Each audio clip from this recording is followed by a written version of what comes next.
ಗಾಯತ್ರಿಯನ್ನು ನೋಡಿದಂಥ ಕಾತ್ಯಾಯನಿಯವರ ಆಘಾತದಿಂದ ಸ್ತಬ್ಧರಾಗ್ತಿದ್ರೆ ಸುಭಿಕ್ಷಾ ಬರುವಂತ ಕೈ ಸನ್ನೆ ಮಾಡ್ತಾಳೆ. ಕಾತ್ಯಾಯನಿಯವರು ಚೇತರಿಸ್ಕೊಂಡು ಹತ್ರ ಬರ್ತಾರೆ. ಕಾತ್ಯಾಯನಿಯವರನ್ನ ಎದುರು ನೋಡ್ತಿದ್ದ ಗಾಯತ್ರಿ ಆಕೆಯನ್ನು ನೋಡಿ ಸಣ್ಣದಾಗಿ ನಗ್ತಾ ಅವರು ಮುಜುಗರದಿಂದ ನಕ್ಕು ದೇವಿಗೆ ಪೂಜೆ ಮಾಡ್ತಿದ್ರೆ ನಮಸ್ಕರಿಸಿ ಪೂಜೆ ಮುಗಿಯೋವರೆಗೂ ಇದ್ದು ಪ್ರಸಾದವನ್ನು ತಗೊಂಡು ಪಕ್ಕಕ್ಕೆ ಬರ್ತಾರೆ. ಮಂಟಪದಲ್ಲಿ ಕೂತು ಕಣ್ಣುಗಳು ಮುಚ್ಚಿ ದೇವಿ ಧ್ಯಾನ ಮಾಡ್ತಿರೋ ಗಾಯತ್ರಿಯನ್ನು ರೆಪ್ಪೆ ಹಾಕದೆ ನೋಡ್ತಿರೋಂಥ ಕಾತ್ಯಾಯನಿಯವರು ಸುಭಿಕ್ಷಾ ಪ್ರಸಾದವನ್ನು ತೆಗೆದುಕೊಂಡು ಶೂನ್ಯದಂತೆ ನೋಡ್ತಿರೋ ತಾಯಿಯನ್ನು ನೋಡಿ ಅಮ್ಮ ಅಂತ ಕದಲಿಸ್ತಾಳೆ. ಕಾತ್ಯಾಯನಿಯವರು ಬೆಚ್ಚಿಬಿದ್ದು ಪ್ರಸಾದವನ್ನು ತೆಗೆದುಕೊಳ್ತಿದ್ರೆ ಏನಮ್ಮ ಹಾಗೆ ನೋಡ್ತಿದ್ದೀರಿ ಅಂತ ಕೇಳ್ತಾಳೆ. ಹಾಂ, ಅದು ಫೋಟೋಗಡೆ ತಾನೇ, ಆದರೆ ಯಾವ ಮಾತಿಗೆ ಆ ಮಾತು. ಜೋಡಿ ಅಂತೂ ಭರ್ಜರಿಯಾಗಿದೆ. ನಿಜಕ್ಕೂ ವಯಸ್ಸೇ ಕಾಣಿಸ್ತಿಲ್ಲ ಗೊತ್ತಾ. ನಾನು ಮೊದಲು ನೋಡಿದಾಗ ನಮ್ಮ ಅಳಿಯನ ಅಕ್ಕ ನೀನು ಅಂತ ಅಂದ್ಕೊಂಡ್ಬಿಟ್ಟೆ. ಅಷ್ಟು ಸುಂದರವಾಗಿದ್ದಾರೆ. ಮನೆಯಲ್ಲಿ ಎಲ್ಲರೂ ಹೀಗೆ ಇರ್ತಾರಾ? ಹೌದಮ್ಮ. ಏನು ಸುಭಿಕ್ಷಾ, ನಿಮ್ಮ ತಾಯಿಯೊಂದಿಗೆ ಗುಸುಗುಸು? ಅದೇನಿಲ್ಲ ಅತ್ತೆ, ಅಮ್ಮನಿಗೆ ನಿಮ್ಮನ್ನು ಪರಿಚಯಿಸ್ತೀನಿ. ಪ್ರಸಾದವನ್ನು ಸುಭಿಕ್ಷಾ ಬಾಯಿಯಲ್ಲಿ ಇಡ್ತಾಳೆ. ಆವಾಗ ಅವ್ರ ಅಮ್ಮ ಹೇಳಿದ ನೆನಪಾಗುತ್ತೆ. ಸುಭಿಕ್ಷಾ ಹೆಣ್ಣಿಯಾರೇ ತುಂಬ ಸುಂದರವಾಗಿದ್ದಾರೆ ಅಂತ ಮೆಲ್ಲ ಕೇಳ್ತಿದ್ರೆ ಸುಭಿಕ್ಷಾ ಗಾಯತ್ರಿ ಕಡೆ ನೋಡಿ ಅಮ್ಮ ಅತ್ತೆಯವರು, ಅದೇ ರಾಕ್ಷಸನ ತಾಯಿ, ಹೆಸರು ಗಾಯತ್ರಿ ದೇವಿ ಅಂತ ಅಂತಾರೆ. ಅಮ್ಮೋ, ಮುಖ್ಯಮಂತ್ರಿಗಳ ಹೆಂಡ್ತಿಯಾ? ನೀನು ನೋಡಿದೀಯಮ್ಮ ಮುಖ್ಯಮಂತ್ರಿಗಳನ್ನ? ಯಾಕೆ ನೋಡಲಿಲ್ವೇ? ಬರ್ತಿದ್ರೆ ದಾರಿಯಲ್ಲಿ. ಕಾತ್ಯಾಯಿನವರು ಗಾಯತ್ರಿ ಕಡೆ ನೋಡಿ ನಮಸ್ಕಾರ ಅಂತ ಗೌರವದಿಂದ ಮಾತಾಡಿಸ್ತಾರೆ.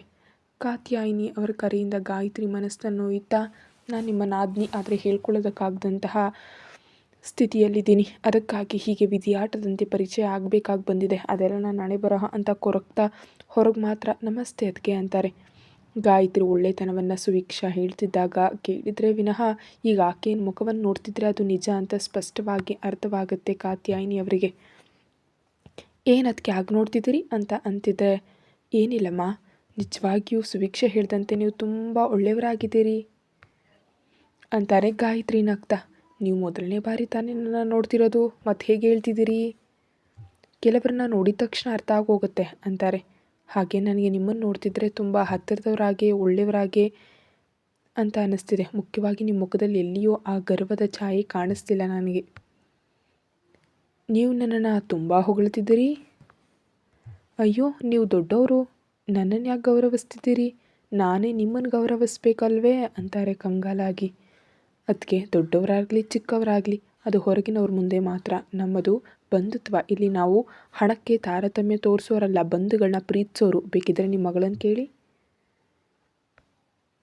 ಗಾಯತ್ರಿ ಮಾತುಗಳ ಅಚ್ಚುಕಟ್ಟಾಗಿ ಶರ್ಮಾ ಅವ್ರನ್ನ ನೆನಪಿಸ್ತಿದ್ರೆ ಅದೇನೋ ನನಗೆ ಹೀಗೆ ಅನ್ನಿಸ್ತಿದೆ ಅಂದ್ಕೊಳ್ತಾ ಇರುವಾಗ, ಏನದಕ್ಕೆ ಆಗಿ ನೋಡ್ತಿದ್ದೀರಿ ಅಂತ ಮತ್ತೆ ಕೇಳ್ತಾಳೆ ಗಾಯತ್ರಿ. ಏನಿಲ್ಲಮ್ಮ, ನನ್ನನ್ನು ಗೌರವದಿಂದ ಕರಿಬೇಡಿ, ಅದಕ್ಕೆ ಗಾಯತ್ರಿ ಅಂತಲೇ ಕರೀರಿ ಸಾಕು. ಅಯ್ಯೋ, ನೀವು ನಮ್ಮ ಸುಭಿಕ್ಷಾಳ ಅತ್ತೆ, ಹೆಣ್ಣನ್ನು ಕೊಟ್ಟು ನಾವು ನಿಮಗೆ ಗೌರವ ನೀಡಬೇಕಲ್ವೇ? ಅವೆಲ್ಲ ಬೇರೆಯವ್ರಿಗೆ ಇಷ್ಟ ಏನೋ, ಆದರೆ ನನಗೆ ಮಾತ್ರ ಇಷ್ಟ ಇರೋದಿಲ್ಲ. ಅದಕ್ಕೆ ನೀವು ನನ್ನನ್ನು ಗಾಯತ್ರಿ ಅಂತಲೇ ಕರೀರಿ, ನನಗೂ ಚೆನ್ನಾಗಿರುತ್ತೆ. ಬೇಡಮ್ಮ, ನೀವು ಮುಖ್ಯಮಂತ್ರಿಗಳ ಹೆಂಡ್ತಿ ಅಂತೆ ಅಲ್ವಾ, ಅಷ್ಟು ದೊಡ್ಡವ್ರನ್ನ ಹೆಸರಿಡಿದು ಕರೆಯೋಕ್ಕಾಗುತ್ತಾ? ಎಷ್ಟು ಹೇಳಿದ್ರು ಕಾತ್ಯಾಯಿನಿಯವರು ಹಾಗೆ ಅಂತಿದ್ರೆ ಬೇಸರದಿಂದ, ಸರಿ ಅದಕ್ಕೆ ನೀವು ನನ್ನನ್ನು ಅನ್ಯರ ಹಾಗೆ ನೋಡ್ತಿದ್ದಿರ್ತಾನೆ, ಆದರೆ ಒಂದನ್ನು ಮರೆತಿದ್ದೀರಿ ಅಂತ ಸುಭಿಕ್ಷಾಳ ತಲೆ ಮೇಲೆ ನೀವರಿಸ್ತಾ, ಅವರು ಮುಖ್ಯಮಂತ್ರಿಗಳಾದರೂ ನಿಮ್ಮ ಮಗಳಿಗೆ ಮಾವನಾಗ್ತಾರೆ, ನಿಮ್ಮ ಗಂಡನಾಗ್ತಾರೆ, ಇನ್ನು ಯಾಕೆ ಭಯ ಹೇಳಿ ಅಂತ ಅಂತಾರೆ. ಗಾಯತ್ರಿ ಮುಖವನ್ನು ನೋಡಿ, ಅಮ್ಮ ಅತ್ತೆ ಹಾಗೆ ಅಂದ್ಕೊಳ್ಳೋದಿಲ್ಲ, ಅಷ್ಟೇ ಯಾಕೆ ಮಾವನವರು ಕೂಡ ನಾನು ಸರ್ ಅಂತ ಕರೆದ್ರೆ ಒಪ್ಕೊಳ್ಳಿಲ್ಲ, ಮಾವ ಅಂತ ಕರೆಯುವಂತೆ ಎಷ್ಟು ಚೆನ್ನಾಗಿ ಮನವರಿಕೆ ಮಾಡಿಕೊಟ್ರು ಗೊತ್ತಾ. ನಿಜಕ್ಕೂ ಇವರು ಹಣಕ್ಕೆ ಬೆಲೆ ಕೊಡೋರಲ್ಲ. ಅದು ಆ ರಾಕ್ಷಸಿನ ನೋಡಿದ್ಯಾ ಅಂತ ಪಕ್ಕದಲ್ಲಿ ಗಾಯತ್ರಿ ಇರೋದನ್ನ ನೆನಪಿಸ್ಕೊಂಡು ನಾಲ್ಗೆ ಕಚ್ಕೊಂಡು ಗಾಯತ್ರಿಯನ್ನು ನೋಡ್ತಾಳೆ. ಕಾತ್ಯಾಯನವರು ಕಂಗಾಲಾಗಿ ಇಬ್ಬರ ಕಡೆ ನೋಡ್ತಿದ್ರೆ ಗಾಯತ್ರಿ ಕಣ್ಗಳು ಚಿಕ್ಕದು ಮಾಡಿ, ರಾಕ್ಷಸ ಯಾರು ಅಂತ ಕೇಳ್ತಾರೆ. ಆಹಾ, ರಾಕ್ಷಸನಲ್ಲ ಅತ್ತೆ, ಇವ್ರು ಒಳ್ಳೆಯವರು ಅಂತ ಹೇಳ್ತಿದ್ದೆ ಅಷ್ಟೇ ಅಂತ ಸಣ್ಣದಾಗಿ ನಗ್ತಾ ಮರೆಮಾಚ್ತಾಳೆ. ಮಗಳ ಮಾತಿಗೆ ಅಮ್ಮಯ್ಯ ಅಂದ್ಕೊಂಡು, ಹಾಗಾದರೆ ಗಾಯತ್ರಿಯವರೇ ಅಂತ ಕರಿತೀವಿ ಅಂತಾರೆ ಕಾತ್ಯಾಯಿನಿಯವರು. ಕನಿಷ್ಠ ಹೀಗಾದರೂ ಕರೆಯೋದಕ್ಕೆ ಒಪ್ಕೊಂಡ್ರಲ್ಲ, ಅಷ್ಟೇ ಸಾಕು ಅಂತ ಮನಸ್ಸಿಗೆ ಸಮಾಧಾನವನ್ನು ಹೇಳಿಕೊಂಡು, ಅದಕ್ಕೆ ಅಣ್ಣ ಏನು ಮಾಡ್ತಿದ್ದಾರೆ ಅಂತ ಶರ್ಮಾ ಅವರನ್ನು ನೆನಪಿಸ್ಕೊಳ್ತಾ ಕೇಳ್ತಾಳೆ ಗಾಯತ್ರಿ. ಅವರು ಬೆಳಗಿನಿಂದಲೇ ದೇವಸ್ಥಾನಕ್ಕೆ ಹೋಗ್ಬಿಡ್ತಾರೆ. ಅದಕ್ಕಾಗಿ ಸುಭಿಕ್ಷಾ ಫೋನ್ ಮಾಡಿದ ತಕ್ಷಣ ಬಂದೆ. ನನಗೆ ಕೂಡ ಈ 2 ದಿನಗಳಿಂದ ಮನಸ್ಸಿಗೆ ತುಂಬ ಚಿಂತೆ ಆಗಿಬಿಟ್ಟಿತ್ತು. ಪದೇ ಪದೇ ಸುಭಿಕ್ಷಾಳ ಆಲೋಚನೆಗಳೇ ಬರ್ತಿದ್ವು ಅಂತಿದ್ರೆ ಸುಭಿಕ್ಷಾ ಬೇಸರದಿಂದ ತಾಯಿಯ ಭುಜದ ಮೇಲೆ ತಲೆ ಇಟ್ಟು, ನನಗೆ ಕೂಡ ನೀನು ನೆನಪಿಗೆ ಬಂದೆ ಅಮ್ಮ ಅಂತಾಳೆ. ಅಂದು ಯೋಗಿ ಕರೆದುಕೊಂಡು ಹೋಗಿ ತಾಯಿಯನ್ನು ನೆನಪಿಸ್ಕೊಂಡದ್ದು ಇವಾಗ ನೆನಪಿಗೆ ಬರುತ್ತೆ. ಕನಿಷ್ಠ ಫೋನ್ ಮಾಡಿ ವಿಚಾರಿಸೋಣ ಅಂದರೆ ನಂಬರ್ ಕೂಡ ಇಲ್ಲದೆ ಎಷ್ಟು ಭಯಪಡ್ತಿದ್ನೋ ಅಂತ ಕಣ್ಣೀರು ಹಾಕ್ತಾರೆ ಕಾತ್ಯಾಯಿನಿ. ಅದಕ್ಕೆ ನೀವು ಬೇಸರ ಮಾಡ್ಕೋಬೇಡಿ, ಸುಭಿಕ್ಷಾ ಹೈಗ್ರೀವ್ನ ನಂಬರ್ ಕೊಡ್ಬೋದು ತಾನೇ ಅಂತಿದ್ರೆ, ಅದು ಅತ್ತೆ ಅವರು ಹೊರಗೆ ಹೋದರೆ ಅಮ್ಮ ಮಾತಾಡೋದಕ್ಕಾಗೋದಿಲ್ವಲ್ಲ, ಅದಕ್ಕಾಗಿ ಕೊಡಲಿಲ್ಲ ಅಂತಾಳೆ ಸುಭಿಕ್ಷಾ. ಹಾಗಾದರೆ ನನ್ನ ನಂಬರ್ ತಗೊಳ್ಳಿ ಅತ್ತಿಗೆ ಅಂತ ತನ್ನ ನಂಬರನ್ನು ಒಂದು ಕಾಗದದ ಮೇಲೆ ಬರೆದು ಕೊಡ್ತಾ, ಆಗಾಗ ನಿಮ್ಮ ಮಗಳೊಂದಿಗೆ ಮಾತ್ರ ಅಲ್ಲ ನನ್ನ ಜೊತೆನೂ ಮಾತಾಡಿ ಅಂತ ಬೇಸರದಿಂದ ಹೇಳ್ತಾಳೆ ಗಾಯತ್ರಿ. ಕಾತ್ಯಾಯಿನಿ ಅವರು ಕಾಗದವನ್ನು ತಗೊಂಡು, ಅಯ್ಯೋ ನಿಮ್ಮ ಜೊತೆ ಮಾತಾಡೋದು ಹೇಗಿರೋದಕ್ಕೆ ಸಾಧ್ಯ, ಇಷ್ಟು ದಿನ ಒಂದು ಚಿಂತೆ ಇತ್ತು, ಸುಭಿಕ್ಷಾ ದೊಡ್ಡ ಮನೆ ಸೊಸೆಯಾದ್ಲು, ಅಲ್ಲಿರೋರು ಹೇಗೆ ನಡ್ಕೊಳ್ತಿದ್ದಾರೋ ಅಂತ. ಆದರೆ ನಿಮ್ಮ ಜೊತೆ ಮಾತಾಡಿದ ಮೇಲೆ ಆ ಚಿಂತೆ ಸಂಪೂರ್ಣವಾಗಿ ಹೊಟ್ಟೋಯ್ತು. ಅಷ್ಟೇ ಅಲ್ಲ, ಸುಭಿಕ್ಷಾ ಕೂಡ ಯಾವಾಗಲೂ ನಿಮ್ಮ ಬಗ್ಗೆ ದೊಡ್ಡದಾಗಿ ಹೇಳ್ತಿದ್ಲಂತಿದ್ರೆ ನೀವು ನನ್ನನ್ನು ಮಿತಿ ಮೀರಿ ಹೊಗಳ್ತಿದ್ದೀರಿ ಅದಕ್ಕೆ ಅಂತ ಸಣ್ಣದಾಗಿ ನಗ್ತಾರೆ ಗಾಯತ್ರಿ. ಸ್ವಲ್ಪ ಸಮಯ ಸಾಮಾನ್ಯವಾಗಿ ಮಾತಾಡ್ತಾರೆ. ಆದರೆ ಹೈಗ್ರೀವ್ಗೆ ಗಾಯವಾಗಿರೋ ಬಗ್ಗೆ ಹೇಳೋದಿಲ್ಲ, ಮತ್ತೆ ಭಯಪಡ್ತಾಳೆ ಅಂತ. ಸರಿಯಮ್ಮ, ಇನ್ನು ನಾವು ಹೋಗ್ತೀವಿ, ಮಾವನವರು ಕೂಡ ಬರ್ತೀವಿ ತಾನೇ ಅಂತಾರೆ ಸುಭಿಕ್ಷಾ. ಸರಿ ಸುಭಿಕ್ಷಾ, ಗಾಯತ್ರಿಯವರೇ ಹೋಗಿ ಬರ್ತೀವಿ ಅಂತ ಹೇಳ್ತಿದ್ರೆ, ಸರಿ ಅಂತ ಅವರವ್ರ ಮನೆಗೆ ಅವ್ರು ಹೊರಟೋಗ್ಬಿಡ್ತಾರೆ. ಆರತಿ ತಾಜವಾಗಿ ಬಂದು ಕನ್ನಡಿ ಮುಂದೆ ನಿಂತು ಕೈಯಲ್ಲಿರೋ ಬಳೆಗಳನ್ನ ತೆಗಿತಾ ಹಾಸಿಗೆ ಮೇಲೆ ಮೌನವಾಗಿ ಕೂತಿರೋ ಯಶನ್ನು ನೋಡಿ, ಯಶ್ ನಿನಗೇನಾಯಿತು, ಯಾಕೆ ಹೀಗಿದೆಯಾ ಅಂತ ಕೇಳ್ತಾಳೆ. ಯಶ್ ತಲೆಯನ್ನು ಎತ್ತಿ ನೈಟಿ ಧರಿಸಿರೋ ಆರತಿಯನ್ನು ನೋಡಿ ಉತ್ತರ ನೀಡದೆ ಎದ್ದು ಆಕೆ ಹತ್ತಿರಕ್ಕೆ ಹೋಗಿ ಹಿಂದಿನಿಂದ ಅಪ್ಕೊಂಡು ಮೌನವಾಗಿರ್ತಾನೆ. ಎಂದೂ ಇಲ್ಲದ ರೀತಿಯಲ್ಲಿರೋ ಯಶ್ ವರ್ತನೆಗೆ ಆರತಿ ಗೊಂದಲದಿಂದ ನೋಡ್ತಾ, ಯಶ್ ಆರೋಗ್ಯಕ್ಕೆ ಏನಾದರೂ ಸರಿ ಇಲ್ವಾ ನಿನಗೆ ಅಂತ ಕೈಯನ್ನು ಹಣೆ ಮೇಲೆ ಇಡ್ತಾಳೆ. ಆರತಿ ಕೈಯನ್ನು ತೆಗೆದು ಅಂಗೈಯಲ್ಲಿ ಮುತ್ತಿಟ್ಟು, ನೀನು ಹೇಳಿದ್ದು ನಿಜವೇ ಆರತಿ, ಲೀಲಾ ತುಂಬ ಮೋಸ ಮಾಡಿದಾಳೆ, ಅವಳೊಬ್ಬ ಸುಳ್ಳುಗಾತಿ. ಏನಂತಿದೆ ಯಶ್? ಹೌದು ಆರತಿ, ಲೀಲಾ ಸುಭಿಕ್ಷಾಳನಿಗೆ ಕೀರ್ತಿಯನ್ನು ಕೂಡ ಯೋಗಿ ಬಳಿ ಬಂಧನದಲ್ಲಿಟ್ಟಿದ್ಲು ಅಂತ ಹೇಳ್ತಿದ್ದಂತೆ ಆರತಿ ಆಘಾತದಿಂದ ಬಿಗಿದ್ಕೊಳ್ತಾಳೆ. ನೋಡಿದ್ಯಾ, ನೀನೇ ಹೀಗೆ ಪ್ರತಿಕ್ರಿಯಿಸಿದೆ ಅಂದರೆ ನನಗೆಷ್ಟು ಬೇಸರ ಆಗ್ಬಿಡ. ಏನಂತಿದೆಯಾ ಯಶ್? ನನಗೇನು ಅರ್ಥ ಆಗ್ತಾ ಇಲ್ಲ. ಕೀರ್ತಿ ಹೇಳಿದ್ಲು ಆರತಿ, ರಾತ್ರಿ ಅವನು ಕೀರ್ತಿಗೆ ಕಿರುಕುಳ ನೀಡಿದಂತೆ. ಏನು? ಹೌದು, ರಾತ್ರಿ ಲೀಲಾ ಕೀರ್ತಿಯನ್ನು ಕರೆತರದೆ ಬಂದರೆ ಅವನು ಸುಭಿಕ್ಷಾಳೊಂದಿಗೆ ಕೀರ್ತಿಯನ್ನು ಕೂಡ ಫಾರ್ಮ್ ಹೌಸ್ಗೆ ಕರ್ಕೊಂಡು ಹೋಗಿದ್ದ. ಸಮಯಕ್ಕೆ ಸರಿಯಾಗಿ ಸುಭಿಕ್ಷಾ ಕಾಪಾಡಿದ್ರಿಂದ ಕೀರ್ತಿ ಏನೂ ಆಗಲಿಲ್ಲ, ಇಲ್ಲದಿದ್ದರೆ ಆಕೆ ಜೀವನಾನೇ ಹಾಳಾಗ್ಬಿಡ್ತಿತ್ತು.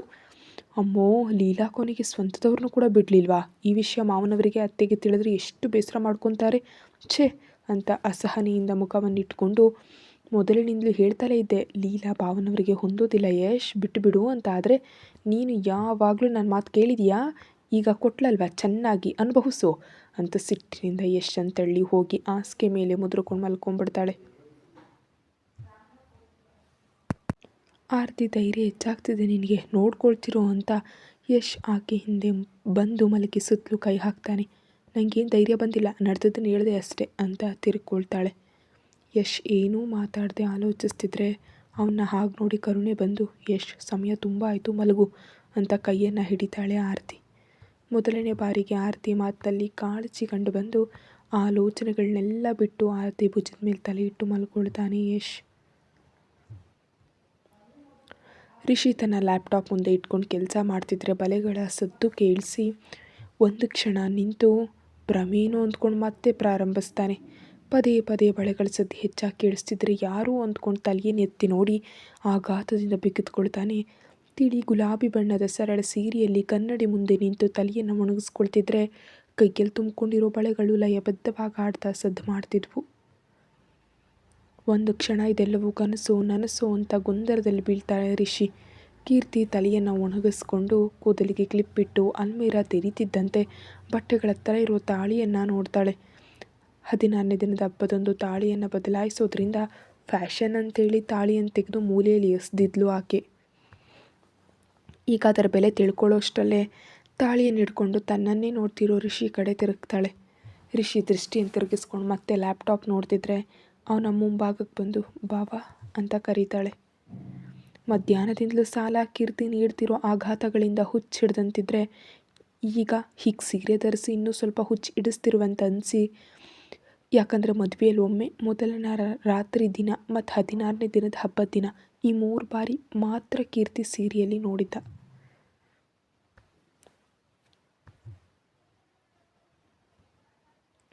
ಮತ್ತು ಇಷ್ಟು ದಿನಗಳ ನಂತರ ಇಂದು ಯಾರೂ ಹೇಳದೆಯೋ ತನ್ನಷ್ಟಕ್ಕೆ ತಾನೇ ಸೀರೆಯನ್ನು ಉಟ್ಕೊಂಡಿರೋದು ನೋಡಿ ನಿಜವಾಗಿಯೂ ರಿಷಿಕ್ ತಲೆ ಕೆಟ್ಟು ಹೋಯಿತು.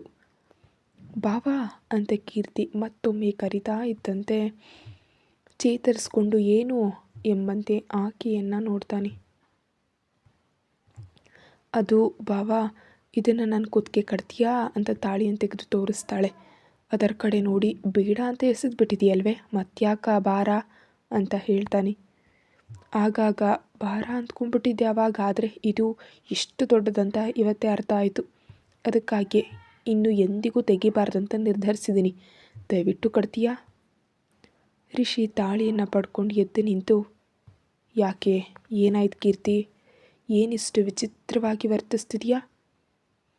ಈಗ ನಿನ್ನ ಮುಖದಲ್ಲಿ ಗರ್ವ ಸೊಕ್ಕು ಯಾವುದೂ ಇಲ್ಲ, ಅಷ್ಟೊಂದು ಬದಲಾಗುವಂತ ಏನಾಯಿತು ಅಂದಾಗ ಕೀರ್ತಿ ಅಳ್ತಾ ರಿಷಿಯನ್ನು ಅಪ್ಕೊಂಡ್ಬಿಡ್ತಾಳೆ. ಈ ರೀತಿ ಹಠಾತ್ತನೆ ಕೀರ್ತಿ ತಪ್ಕೊಳ್ಳೋದ್ರಿಂದ ಗೊಂದಲ ಮತ್ತು ಆಶ್ಚರ್ಯದಿಂದ ನೋಡ್ತಾ ಕೀರ್ತಿಯ ನಡವಳಿಕೆಯಲ್ಲಿ ಏನೋ ನಡೆದಿದೆ ಅಂತ ಅರ್ಥ ಆಗಿ ಸ್ವಲ್ಪ ಹಿಂಜರಿಯತ್ಲೆ ಕೀರ್ತಿ ಭುಜದ ಮೇಲೆ ಕೈ ಇಟ್ಟು, ಕೀರ್ತಿ ಏನು ನಡೀತು ಅಂತ ಮೆಲ್ಲ ಕೇಳ್ತಾನೆ.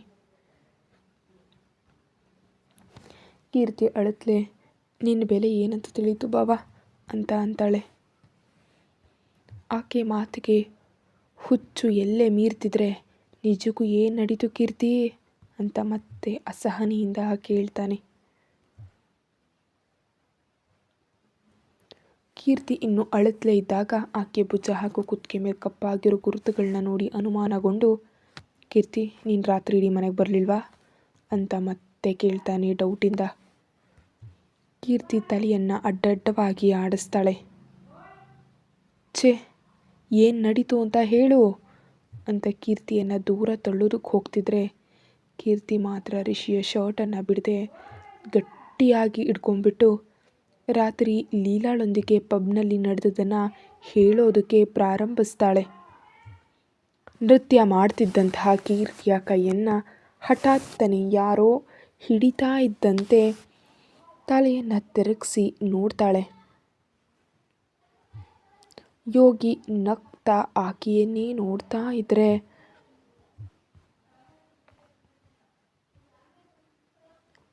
ಕೀರ್ತಿ ಅಸಹನೆಯಿಂದ ಕೈಯನ್ನು ಬಿಡಿಸ್ಕೊಳ್ಳೋದಕ್ಕೆ ಹೋಗ್ತಾಳೆ. ಆಕೆ ಕೈಯನ್ನು ಇನ್ನೂ ಗಟ್ಟಿಯಾಗಿ ಹಿಡ್ಕೊಂಡು ಹತ್ರ ಕೇಳ್ಕೊಳ್ತಾನೆ ಯೋಗಿ. ಕೀರ್ತಿ ಡ್ರಿಂಕ್ಸ್ ಮಾಡಿರೋದ್ರಿಂದ ಸಮತೋಲನ ಕಾಯ್ದುಕೊಳ್ಳೋದಕ್ಕಾಗದೆ ನೀರವಾಗಿ ಹೋಗಿ ಯೋಗಿಯ ಎದೆ ಮೇಲೆ ಬಿದ್ದುಬಿಡ್ತಾಳೆ. ಕೀರ್ತಿ ಕಂಗಾಲಾಗಿ ಹಿಂದೆ ಸರಿಯೋದಕ್ಕೆ ಹೋಗ್ತಾಳೆ. ಆಕೆಗೆ ಆ ಅವಕಾಶವನ್ನು ನೀಡದೆ ಬಿಗಿಯಾಗಿ ತಪ್ಕೊಳ್ತಾ, ಈ ಸ್ಪರ್ಶಕ್ಕಾಗಿ ಅಂದಿನಿಂದಲೂ ಎದುರು ನೋಡ್ತಿದ್ದೀನಿ, ಎಂಥ ಅಪ್ಪುಗೆ ಬೇಬಿ ಅಂತ ಮತ್ತೆ ಅಪ್ಪಿ ಕೀರ್ತಿ ಕಿವಿ ಹತ್ರ ಬಂದು ಹೇಳ್ತಿದ್ರೆ ಕೀರ್ತಿಗೆ ಮೈ ಮೇಲೆ ಚೇಳು ಜಿರಳೆಗಳ ಹರಿದಂತೆ ಅಸಹ್ಯ ಅನಿಸಿ, ಬಿಟ್ಬಿಡು ನನ್ನ ಇಡಿಯಟ್ ಅಂತ ಅರ್ಚುತ್ತಾ ಹೆಣಗಾಡ್ತಾಳೆ ಅವನಿಂದ ತಪ್ಪಿಸ್ಕೊಳ್ಳೋದಕ್ಕೆ. ಯೋಗಿ ಬಿಡದೆ ಆಕೆ ಸಣ್ಣ ಉಡುಪಿನ ನಡುವಿನ ಮೇಲಿರೋ ಕೈಯನ್ನಿಟ್ಟು ಗಟ್ಟಿಯಾಗಿ ಇಟ್ಕೊಂಡ್ಬಿಟ್ಟು, ಬಿಡು ಅಂದ್ಬಿಟ್ರೆ ಬಿಟ್ಬಿಡ್ತೀನಾ ಅಂತ ಮುಖದ ಮೇಲೆ ಬೆರಳುಗಳಿಂದ ಪರ್ಚ್ತಾ ಇದ್ದರೆ ಕೀರ್ತಿಯ ಕಣ್ಣಲ್ಲಿ ಕಣ್ಣೀರು ಹರಿದು ಮದ್ಯವೆಲ್ಲ ಇಳಿದು ಹೋಗ್ಬಿಡುತ್ತೆ. ಹೇಯ್, ನನ್ನ ಡ್ಯಾಡಿಗೆ ಹೇಳಿದ್ರೆ ನೀನು ಪ್ರಾಣ ತೆಗೆದು ಬಿಡ್ತಾರೆ, ಮರ್ಯಾದೆಯಿಂದ ಬಿಡೋ ಅಂತ ಅರ್ಚ್ತಾ ಇರ್ತಾಳೆ ಪಾಪ. ಆದರೆ ಈ ಬಾರಿ DJ ಶಬ್ದಕ್ಕೆ ಇವರ ಮಾತುಗಳನ್ನ ಯಾರೂ ಕೂಡ ಗಮನಿಸದೆ ತಮ್ಮಷ್ಟಕ್ಕೆ ತಾವೇ ನೃತ್ಯನ ಮಾಡ್ತಾ ಅವರೇ ಬ್ಯುಸಿ ಆಗಿಬಿಟ್ಟಿರ್ತಾರೆ. ಯೋಗಿ ಮಾತ್ರ ವಕ್ರವಾಗಿ ನಗ್ತಾ ಆಕೆಯ ನಡುವನ್ನು ತಡುತ್ತಾ, ಇಗೋ ಈ ಸೊಕ್ಕೆ ನಿನ್ನನ್ನು ಪಂತ ಕಟ್ಟಾದರೂ ಪಡೀಬೇಕಂತ ಅನಿಸುತ್ತೆ. ನಿನ್ನಂಥವಳೊಂದಿಗಿದ್ದರೆ ತಾನೇ ನಾನಿಂದು ನಿನಗೆ ಅರ್ಥ ಆಗೋದು ಅಂತ ಮಾತಾಡ್ತಾ ಇದ್ದರೆ ಕೀರ್ತಿ ಭಯದಿಂದ ಅಳತ್ಲೆ ಲೀಲಾಳಿಗಾಗಿ ಹುಡುಕ್ತಾಳೆ. ಲೀಲಾ ಅಲ್ಲಿ ಎಲ್ಲೂ ಕಾಣಿಸ್ದೇ ಇರೋದ್ರಿಂದ ಏನು ಬೇಬಿ ಲೀಲಾಳನ್ನು ಹುಡುಕ್ತಿದ್ಯಾ, ಆದರೆ ಅವಳಿಲ್ವಲ್ಲ ಇಲ್ಲಿ ಅಂತ ಅಂತಾನೆ. ಆಶ್ಚರ್ಯದಿಂದ ಆ ರೀತಿ ಅವನಿಂದ ಬಿಡಿಸ್ಕೊಳ್ಳೋದನ್ನು ನಿಲ್ಲಿಸ್ಬಿಟ್ಟು ಯೋಗಿ ಕಡೆ ನೋಡ್ತಾಳೆ ಕೀರ್ತಿ. ಹಾಂ ಹೌದು, ಅವಳು ಹೈಗ್ರೀವ್ನ ಹೆಂಡತಿಯನ್ನು ನನಗೆ ಒಪ್ಪಿಸ್ತಾ ಬೋನಸ್ ಆಗಿ ನಿನ್ನನ್ನು ಕೂಡ ಬಿಟ್ಬಿಟ್ಲು ಅಂದಾಗ ಕೀರ್ತಿ ಆಘಾತದಿಂದ ಸ್ತಬ್ಧಳಾಗ್ಬಿಡ್ತಾಳೆ. ಯೋಗಿ ಇದೇ ಸಮಯ ಅಂದ್ಕೊಂಡು ಆಕೆ ತುಟಿ ಹತ್ರ ಬರ್ತಿದ್ರೆ ಕೀರ್ತಿ ಚೇತರಿಸ್ಕೊಂಡು ತನ್ನೆಲ್ಲ ಬಲವನ್ನು ಬಳಸಿ ಯೋಗಿಯನ್ನು ಹಿಂದೆ ತಳ್ಳಿ ಓಡೋದಕ್ಕೆ ಹೋಗ್ತಾಳೆ.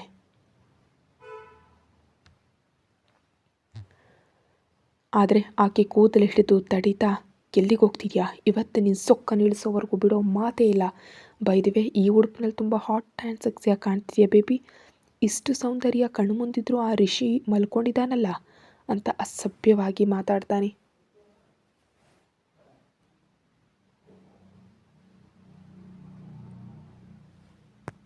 ಕೀರ್ತಿ ಅಳುತ್ತಲೇ ಎಲ್ಲರೂ ನಿನ್ನಂತೆ ನಾಯಿಯಂತೆ ಎರಗೋದಿಲ್ಲ ಅಂತಾಳೆ ಅಸಹ್ಯವಾಗಿ. ನಾಯಿನಾ?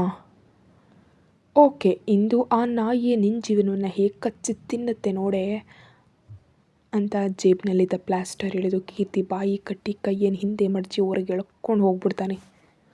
ಅಲ್ಲಿ ಎಲ್ರಿಗೂ ಯೋಗಿ ತಿಳಿದಿರೋದ್ರಿಂದ ಯಾರು ತಡೆಯೋ ಪ್ರಯತ್ನವನ್ನು ಮಾಡೋದೇ ಇಲ್ಲ. ಹೊರಗೆ ಬರ್ತಿದ್ದಂತೆ ಕೀರ್ತಿಯನ್ನು ಕಾರ್ನಲ್ಲಿ ಕೂರಿಸಿ ಅತಿಥಿ ಗೃಹಕ್ಕೆ ಕರ್ಕೊಂಡು ಹೋಗೋದಕ್ಕೆ ಹೇಳಿ ತಾನು ಸುವಿಕ್ಷಾಳಿಗಾಗಿ ಮೇಲಕ್ಕೆ ಹೋಗ್ತಾನೆ. ಇಷ್ಟನ್ನು ಹೇಳಿ ಕೀರ್ತಿ ಅಳ್ತಾ ಇದ್ದರೆ ರಿಷಿ ಇನ್ನೂ ತಡೆಯೋದಕ್ಕೆ ಆಗದೆ ಕೋಪದಿಂದ ಕೀರ್ತಿಯನ್ನು ಹಿಂದೆ ತಳ್ಳಿ ಕೆನ್ನೆ ಒಡೆದು ಹೋಗುವಂತೆ ಕೊನೆಯವರೆಗೂ ಒಡೆದೇ ಬಿಡ್ತಾನೆ ಜೋರಾಗಿ. ಕತೆ ಮುಂದುವರಿಯುತ್ತೆ. ಹೆಚ್ಚಿನ ವಿಡಿಯೋಗಾಗಿ ಚಾನಲ್ಗೆ ಮೆಂಬರ್ಶಿಪ್ ತೊಗೊಂಡು ವಿಡಿಯೋ ನೋಡಿ. ಹಾಗೆ ಕತೆ ಪ್ರತಿಲಿಪಿಲ್ ಕೂಡ ಅಪ್ಲೋಡ್ ಆಗ್ತಿದೆ, ಹೋಗಿ ನೋಡಿ. Thank you.